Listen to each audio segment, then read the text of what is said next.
When the book of Kings is compiled, the people of Judah are in exile. It's been almost 200 years since they saw 10 of their tribes carried away by Assyria into exile, never to be heard from again. Their capital city of Jerusalem is in shambles. It's been torn to the ground. Their land no longer belongs to them, and even the temple of Yahweh that they trusted in has been burned to the ground. They are living in exile in Babylon, and some scattered to Egypt, and their very king sits in prison. And so they're wrestling with the question of why. In Ezekiel, we see their heart. They're saying, the Lord has forsaken the land, and the Lord does not see. They're saying that the way of the Lord is unfair. They're saying, is Yahweh the problem? Is it his fault that we're here? And the history that we find in Kings is a response to this question. The prophet Jeremiah compiles the history of Israel as told by the prophets, from God's perspective, not the king. And Kings picks up at the end of David's life and carries us through the end of both empires.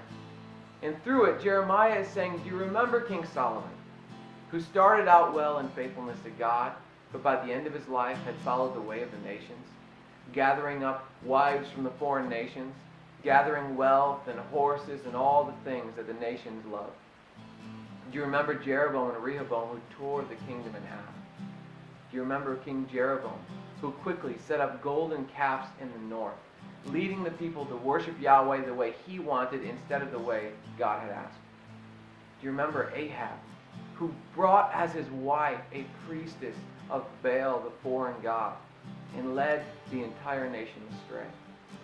Do you remember Manasseh in the south, who followed idolatry and set up idols even in the temple of God, and went to the point of depravity that he sacrificed his own son in a fire to a foreign god, Molech?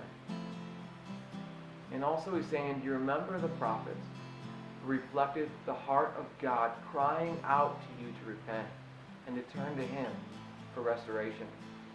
The echoing message of the book of Kings is this: we are the problem. And Kings shows us the heart of God through his prophets, crying out to the people, turn from your destructive sin patterns. Jeremiah 44 verse 4 summarizes this wonderfully.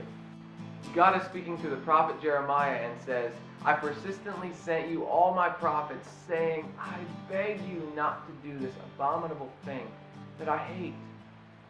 So is Yahweh the problem? No. He is the hope for restoration. The problem is not Yahweh's unfaithfulness. Jeremiah says to the people through this history, the problem is our sinfulness. Also central to the message of Kings is the two major prophets in the text, Elijah and Elisha. Elijah's name means the Lord is God. His ministry is God calling out to the people of Israel to reject the gods of the nations and to trust in him alone. And then the following prophet is Elisha, and his name means God is salvation. His ministry follows Elijah's and is a reminder to the people in exile that God has always been and always will be the hope of salvation for his people. So what's the message to us? Well, pretty similar. And there's really more than I could say in a few moments, but a few big ideas. Kings shows us the incompatibility of being the people of God and living like the world around us. It also shows us the relentless mercy of God that pursues us even when we are running from him. And also, Kings calls us to not blame God for the problem of sin, but look to him for the solution. Because he alone is the hope of restoration. He's the one who liberates us from the self-made exile of guilt and shame.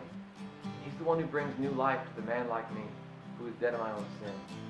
This is the message of Kings, the heart of a faithful God in the face of an unfaithful people.